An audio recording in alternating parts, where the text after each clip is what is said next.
Alright, this is our last example with this type of problem.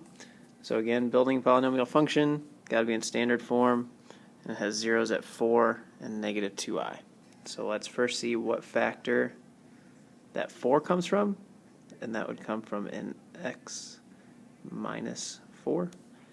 And now to find out what factor this negative 2i comes from, we've got to work backwards a little bit. So we know that x is equal to negative 2i, and if we know that it's equal to negative 2i, we also know it's equal to positive 2i by our complex conjugates theorem. So we have x equals plus or minus 2i. We're going to square both sides to get rid of that I. And over here, I'm going to be left with 4i squared, which is just negative 4. So now we'll have x squared.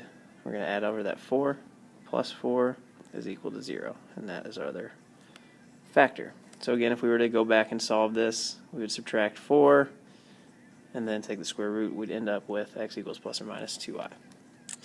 But since we're going backwards, this is our factor. We're going to multiply by x squared plus 4. Alright, and now distributing that. Oops, changing colors here. So we're going to distribute the x first.